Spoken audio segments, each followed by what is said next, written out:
Okay, today we are taking a look at NVDA, a trade that we took in NVDA. You see the market came back down, right? It's going from making higher highs, higher lows, whatever it is, it's just coming down. And for some reason, the low of the day right here coincided with the pre-market low, okay, which happens to be 179. Now, the difference between the low of the day and the pre-market low is just four pips, right? And this strategy works well within 10 pips, and it doesn't necessarily mean that the pre-market low needs to be at a whole number. Pre-market low can be at any number, 170, let's say 178 60s, as long as the low of day or the high of day, whatever, if you're going upper, if you're going higher, as long as the low of day is meeting with a key level like a pre-market low, previous high of day, whatever this level is at any number within the first 10 points, this trade is valid. So as you can see, in this case, this was pre-market low. NVIDIA came back down all the way down within 10 points of the low day coincided with the pre-market low, and then it needed to validate this level, which means that it went from red to green and it closed green. Now I know that this level is validated. This level 179 is a true level. If this pre-market low was at 178.60s and the low of day would have come back to like 178.66 and gone up, that also makes this 178.60s as a valid level. Okay, and this rule is good for NVIDIA, Qs, and SPY.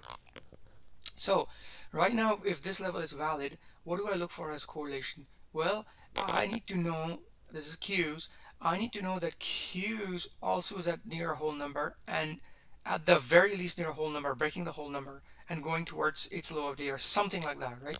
In this case, the Qs is near 616. I want to see it pop near 616, at the very least pop near 616, go towards the lows of day.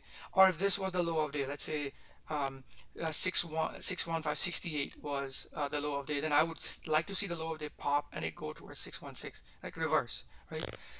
Same with SPY. Look at SPY. SPY is near at the lows of day. See, lows of day is 683.28. I would like to see SPY breach 683 low of day and race towards 683, the whole number.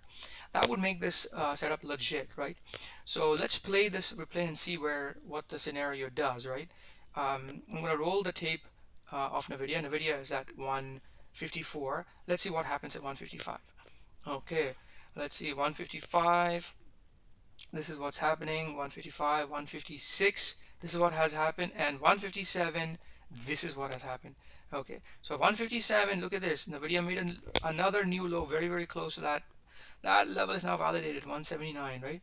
Now this is 1057 here, where NVIDIA Q's 1057 is 617 right here at 1057, and SPY is near this low of day as well, right? So remember what I said, in order for NVIDIA, I'm going to see a flush in the tape of NVIDIA, breaking 179, whole number, and the pre-market low coinciding with it, breaking the flush through.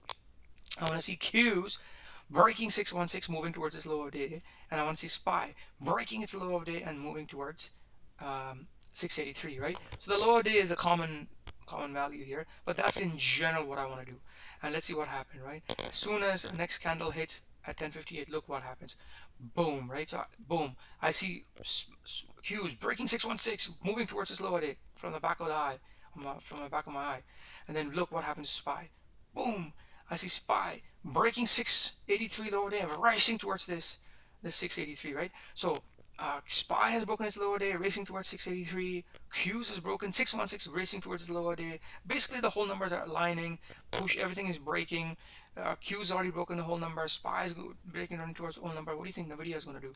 I looked at the momentum, I looked at the tape, and then wham! I entered right at the break of 179, and boom! Market went all the way, exploded. Just as soon as it hit 179.97, it exploded all the way down there and I netted 35% trade. So this was a 35% profitability. The only thing is the level needs to be consolidated. Level needs to be validated. So if this is Q's and if 616 goes towards, let's say the low of day, is I don't know, any whole number, right? Let's say this was the previous low day, 617, and the low day was here.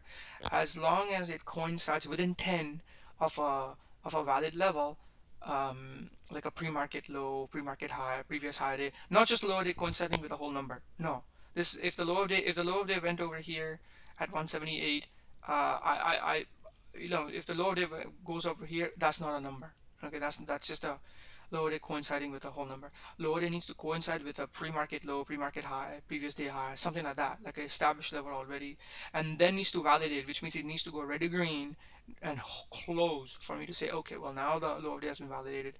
And then depending upon which ticker are you taking, if you're taking Qs, NVIDIA, SPY, the correlation also has to be there, right? Like means the other tickers are also needs to be there.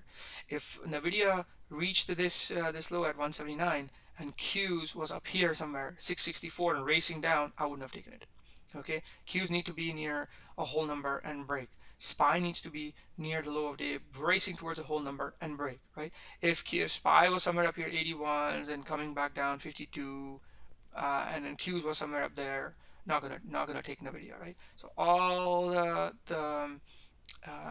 the correlation needs to match, and then this kind of pre-market low coinciding with a lower day, or some other key level needs to coincide with a lower or higher day for this trade to work out and set up.